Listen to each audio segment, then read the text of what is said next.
Fala, meus amigos, daquele jeitão?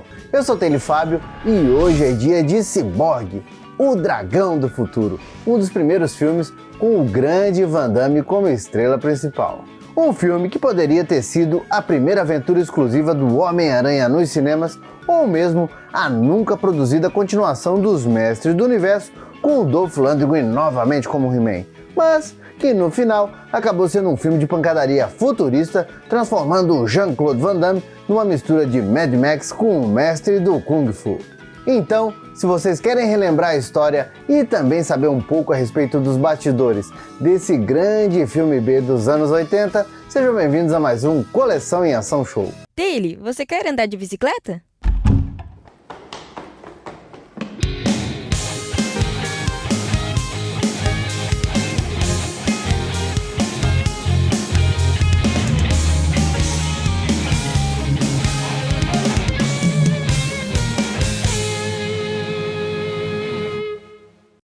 E Cyborg, o Dragão do Futuro, chegou aos cinemas norte-americanos em 7 de abril de 1989 e era para ser só mais um entre milhões de filmes pós-apocalípticos dos anos 80. Agora eu vou dizer uma coisa para vocês, se não fosse pelos envolvidos, com certeza Cyborg, o Dragão do Futuro, seria o tipo de filme que passaria longe dos cinemas. Seria aquele tipo de filme que a gente encontraria aos montes nas locadoras lá do final dos anos 80 e que a gente pegava naquelas promoções de pega 3 e leva 4. Lembra? Paga 3 e leva 4? Pois é, aí a gente arriscava, ia lá, escolhia o filme pela capinha, se fosse ruim, se fosse bom, estava indo de graça mesmo, ou então a gente assistiria Cyborg quando estivesse passando em algum canal da televisão. Jean-Claude Van Damme, em ação no mundo do futuro. Um guerreiro solitário que vale por um exército inteiro. Caçando uma violenta gangue para vingar sua família. Cyborg, o Dragão do Futuro, filme inédito, nesta segunda, em... E eu disse que poderia, mas não foi o caso. Já que o filme foi mais uma produção da lendária Cannon Group dos primos israelenses Yoram Globus e Menahem Golan, com direção do malucão gente boa Albert Pyun e ainda tendo como astro principal o belga porradeiro Jean-Claude Van Damme, que estava procurando seu lugarzinho no sol entre os bons e velhos brucutus dos anos 80. Tá bom, se a gente parar para pensar friamente, um filme produzido pela Cannon, com direção do Albert Pyun e ainda com o Van Damme em início de carreira, tinha tudo para ir parar direto nas locadoras e não no cinema, ainda mais com o orçamento que esse filme teve. Mas não foi o caso, foi para os cinemas e fez sucesso. Mas a gente já vai ver isso tudo. Primeiro vamos dar uma relembrada na história do filme, já que Cyborg começa mostrando que o mundo foi pro barro faz um bom tempo, tudo por culpa de uma praga, e os que restaram da humanidade tentam sobreviver do jeito que dá, procurando água e comida enquanto tentam escapar de gangues de piratas malucaços.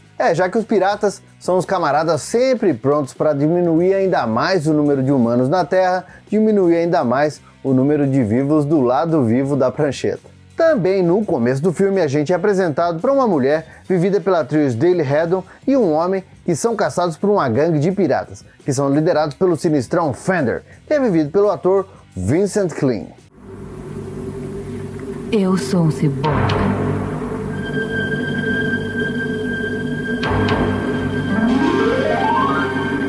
Eles me criaram para reavir a informação do sistema do computador na cidade. E como deu para relembrar, a personagem vivida pela Dale Haddon se revela como uma ciborgue que carrega a informação necessária para criar uma cura para essa tal praga e também para dar uma aliviada na desgraça da humanidade de lambuja, e que ela precisa chegar com essa informação até Atlanta, onde fica a sede da CDC, que é responsável pelas pesquisas de cura da praga. O problema é que o tal Fender não tá nem um pouco afim que essa tal informação sobre a cura chegue em Atlanta, já que para ele, miséria e morte são um bom negócio. E nessas, entra na jogada o herói da história, um camarada chamado Gibson Rick Baker, vivido pelo Van Damme e que é um slinger, conhecido como atirador na dublagem, um tipo de mercenário que caça piratas e ajuda pessoas a viajarem de um lado para o outro e também a chegarem ao destino com o couro inteirinho. Já de cara, ele acaba perdendo a tal ciborgue para a galera do Fender e começa uma caçada para recuperar o serviço.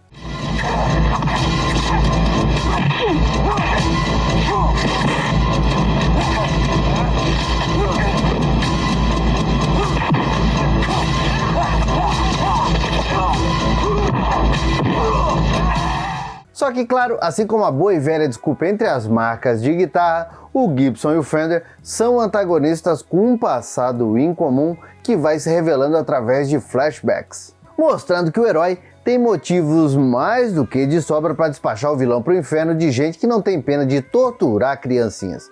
E durante a jornada, o Gibson vai cruzar com uma sobrevivente chamada Ned Simons, vivida pela atriz Deborah Richard, que apesar de ser bem feinha, compensa ajudando o herói a sair de diversas frias. Isso quando não está desmaiada por culpa de alguma pancada bem dada na cabeça.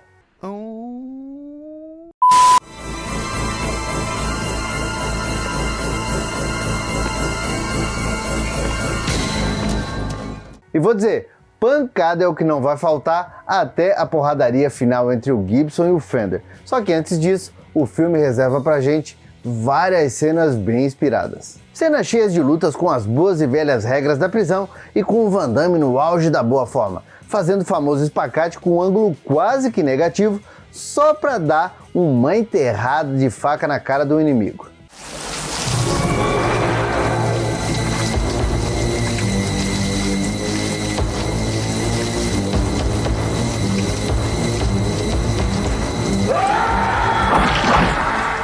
Outra cena muito marcante é quando o Gibson e a Ned estão fugindo dos piratas por um alagado e o Slinger, cansado de correr, começa a encarar um a um na porrada até ser capturado, para na sequência ser crucificado no mastro de um navio, saindo de lá na base do ódio.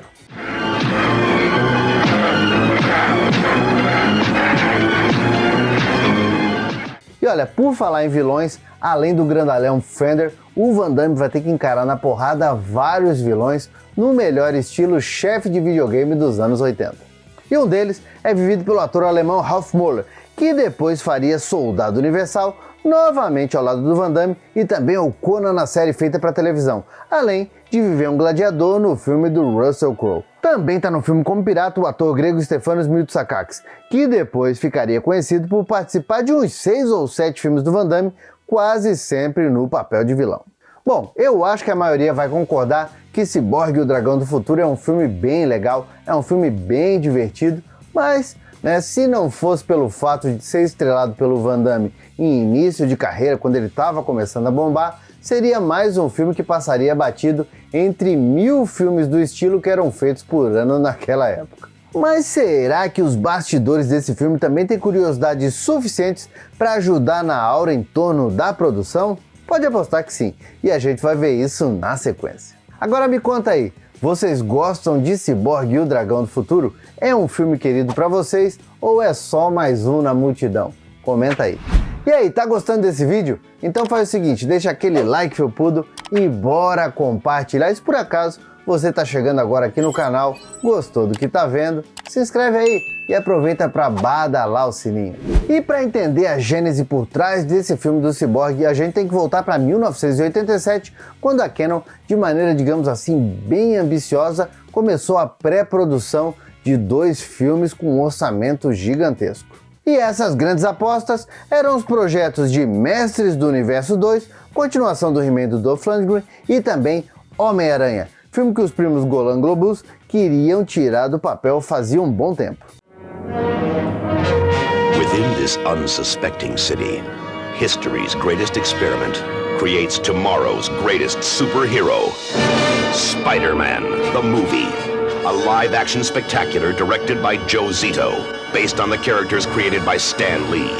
E para essa tarefa importante, a Canon contratou o diretor Albert Pyun, acostumado a trabalhar com pouco dinheiro e que já tinha escrito e dirigido algumas tralhas boas como A Espada e os Bárbaros, Viagem Radioativa e Planeta dos Prazeres, entre outros projetos feitos com troco de pinga e nada além de muita criatividade e boa vontade. O problema é que os planos não saíram como era para ser e a Canon, que já vinha bambeando das pernas, viu o fracasso de 3 grandes apostas. Os filmes Falcão, o Campeão dos Campeões, Superman 4 e o próprio Mestres do Universo. E todos eles foram feitos com a intenção de serem blockbusters, mas que no final não deram em nada. E ainda ajudaram a jogar a Canon praticamente na UTI das produtoras de filmes. Aí deu ruim para o Homem-Aranha e o projeto acabou indo para o universo dos filmes que nunca foram feitos lá perto do universo das tampinhas de caneta Bic, levando junto de mãos dadas o segundo filme do He-Man. Até aí tudo bem, a gente exercita a mente e fica imaginando como seriam esses filmes se a Canon realmente tivesse lançado eles. O problema é que naquela época, em 1987, a Canon precisava desesperadamente que justamente esses 3 filmes tivessem lucrado e muito nos cinemas, já que eles tinham que render o suficiente para se pagar e ainda pagariam outros filmes caros que viriam pela frente. E nessas, eles já tinham desembolsado 2 milhões só com pré-produção para o He-Man 2 e para o filme do Amigo da Vizinhança. Dinheiro usado para elaboração de roteiro e construção de cenários, figurinos e objetos para os filmes. E se a gente falar de 2 milhões hoje em dia é quase nada, ainda mais se falando de Hollywood, mas naquela época o preju foi bem alto para a Canon, ainda mais que a produtora vendia o almoço para comprar a janta, vivia de empréstimos e também da boa vontade dos investidores.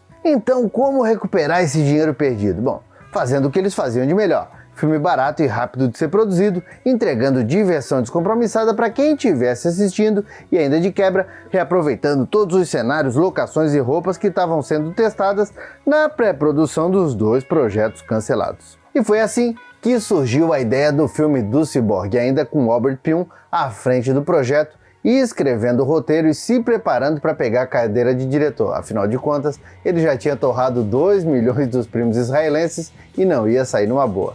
Bom, para falar a verdade, o filme nem se chamaria Cyborg e sim Slingers e seria estrelado pelo lendário Chuck Norris, que ao lado do Charles Bronson era praticamente o garoto propaganda da Canon, apesar de ter sido escolha do Albert Pyun para o projeto. Ele queria muito trabalhar com Chuck Norris. Só que nesse meio tempo, o belga Jean-Claude Van Damme explodiu com o sucesso do filme O Grande Dragão Branco, que foi lançado em 1988 e que ajudou a Canon a dar uma respirada de leve. Por séculos, a Sociedade do Dragão Negro consagrou-se o direito de combate, conhecido como Kumite. Permitido só aos guerreiros mais experientes. Lutas de todo tipo e estilos distintos. E todo adversário merece respeito. A sensação internacional das artes marciais agora em O Grande Dragão Branco. E nessas, o Van Damme estava com moral e Oran Globus chegou para ele e ofereceu 3 projetos para ele escolher qual ele queria. Ele podia fazer Comando Delta 2, Conexão Colômbia, ele podia fazer American Ninja 3 e esse projeto chamado Slingers. Tá certo que nenhum deles nem de perto era para ser um blockbuster. Mas para um cara que começou fazendo figuração em filme de breakdance, que aliás era da Canon, assim como o Braddock, o Super Comando, aparecendo como um dublê de soldado do tipo piscou, perdeu, ou melhor dizendo, mesmo que não piscou, perdeu, ele estava no lucro.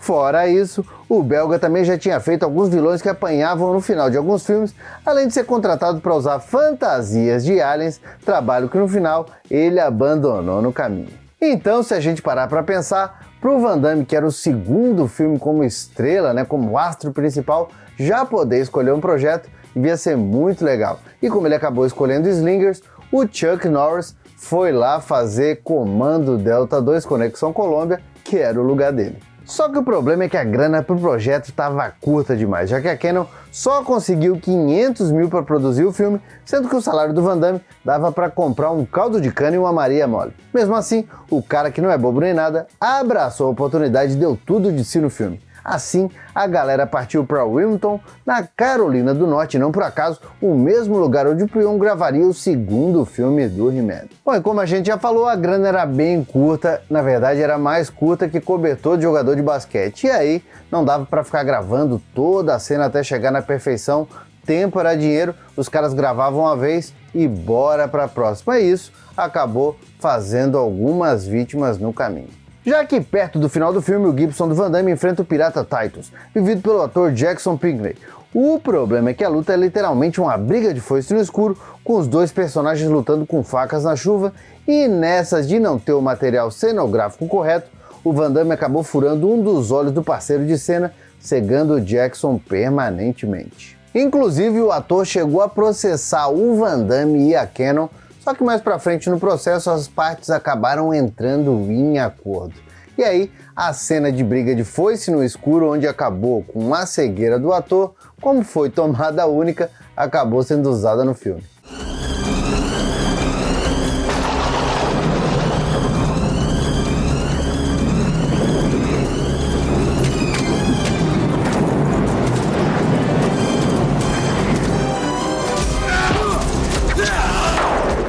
É loucura pouca é bobagem quando a gente fala da Cannon Group, diz aí. E ainda falando de loucura e pindaíba, quem também quase se deu mal foi o ator Vincent Clean, já que para ter aqueles olhos ameaçadores, aqueles olhos que praticamente demonstravam a praga, obviamente ele usava lentes e a grana era tão pouca que fizeram só 2 lentezinhas que ele tinha que usar direto. Na cena final, com toda a chuva em cima da cara do ator, uma das lentes acabou sumindo e tiveram que parar as filmagens para procurar as benditas. E enquanto todo mundo procurava a lente, o ator foi pro trailer dar uma descansada, só que chegando lá, ele disse que tinha alguma coisa no olho que parecia uma taxinha, ficava incomodando, e não é que a lente estava atrás do globo ocular dele, com tanta chuva, lente velha, enfim, a sorte é que o ator conseguiu trazer de volta a lente e adivinha, colocar de volta no lugar para continuar a filmagem, afinal aquela era a filha única de mãe solteira. E uma dica, quem revê o filme em qualidade Full HD vai conseguir notar que o ator estava com os olhos bem vermelhos e não conseguia parar de piscar em certas tomadas. Bom, pelo menos quando as filmagens terminaram tudo se resolveu, não é verdade? Não é bem assim, afinal de contas a gente está falando do doidão do Albert Pyun em parceria com a Cannon Films. E nisso o Pyun resolveu fazer o corte do filme do jeito mais maluco possível e quando uma exibição teste rolou, de 100 pessoas que assistiram, uma só gostou do corte. E no mínimo, devia ser algum bebaço que ia adorar até chá de gasolina. Aí, os primos Yoram e Menahem deram um baita pé na bunda do Albert Pyun e entraram em desespero, vendo que iam voltar para Israel mais cedo do que pensavam com a massa falida.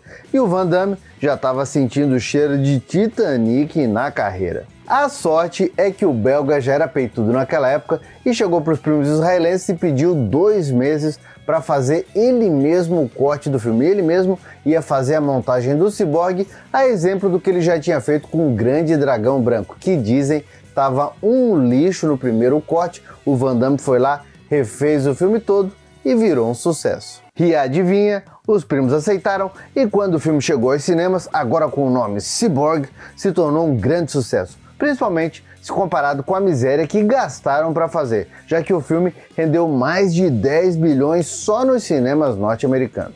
Rendendo, obviamente, depois mais uma pá de dinheiro, tanto nas locadoras quanto nas exibições na televisão, onde algumas emissoras chegaram a exibir o filme com o nome Masters of the Universe 2, Cyborg. Eita, título picareta, hein? Só que infelizmente a dupla Golan Globus já tinha feito tanta cagada que mesmo com sucesso, esse foi o último filme da Cannon nos cinemas e um tempo depois a produtora acabou falindo. Já aqui no Brasil, Cyborg estreou em novembro de 1989 e ainda ganhou o subtítulo picareta O Dragão do Futuro, obviamente, para pegar carona no sucesso do Grande Dragão Branco do próprio Van Damme e o Exterminador do Futuro do Arnoldão. Is Filmes apresenta mais uma superprodução. Uma gangue cruel está transformando o mundo em sua própria visão do inferno. E só um homem pode detê-los. Jean-Claude Van Damme, o astro de O Grande Dragão Branco, está vivendo a batalha entre o bem e o mal. Jean-Claude Van Damme tornou-se o primeiro herói do século XXI.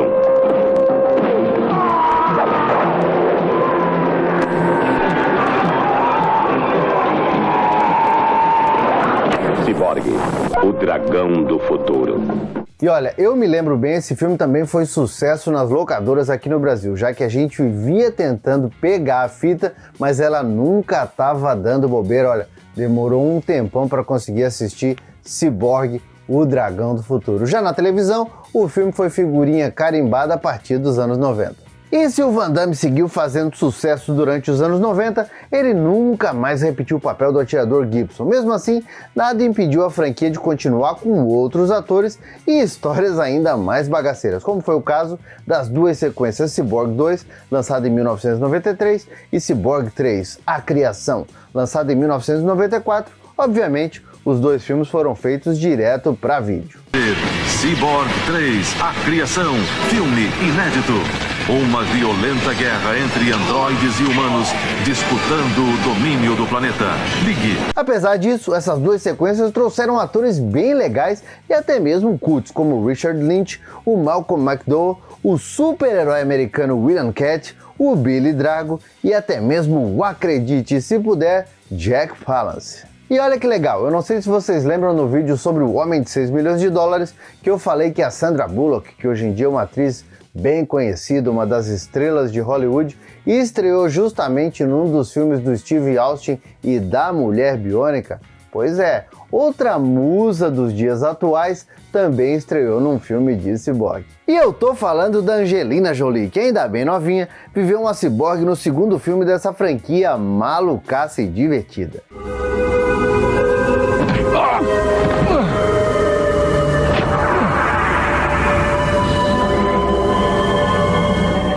E olha, eu gosto muito dessas coincidências, vocês? Bom, e nessa história toda, como é que ficou o Albert Pyun?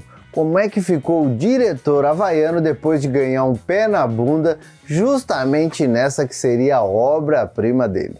A verdade é que o homem não parou e continuou fazendo várias pérolas B ao longo dos anos. Além disso, em 2011, o diretor conseguiu os rolos de filmagens originais e editou o filme como era pra ser na vontade dele, e quem assistiu deu graças a Deus pela Canon ter entregue o filme nas mãos do Van Damme e dado um chega pra lá no Pyun. Essa versão não oficial do diretor foi rebatizada como Slinger e, dizem, chegou a ser lançada em VHS na Alemanha. Bom, infelizmente, mesmo sendo um grande fã de todas as tralhas do Albert Pyun, eu já vi todos os filmes dele, de vez em quando estou assistindo de novo, acho muito legal. Esse corte aí de Cyborg, que é chamado Slinger, eu não assisti, não tive esse prazer ainda. Alguém aí já viu? Comenta aqui que eu quero saber. E falando ainda no Albert Pyun, ali por 2014, 2015, o diretor anunciou uma prequel do Cyborg chamada Cyborg Nemesis, The Dark Rift, inclusive com a volta do ator Vincent Klein como Fender, o primeiro dos piratas. Os fãs ficaram todos animados quando o diretor contou ter concluído as filmagens e tudo mais. Só que infelizmente em 2016 veio uma notícia que deixou todo mundo triste.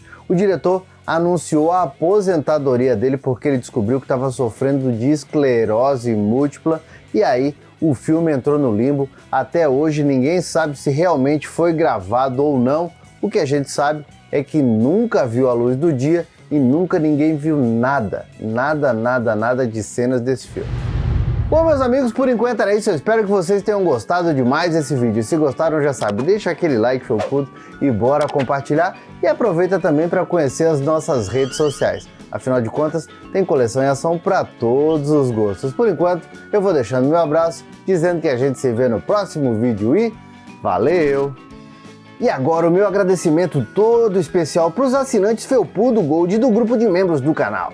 Tá esperando o que para ser membro Felpudo Gold ou Felpudo Silver você também? Pode ter certeza, vai ajudar demais a nostalgia do canal.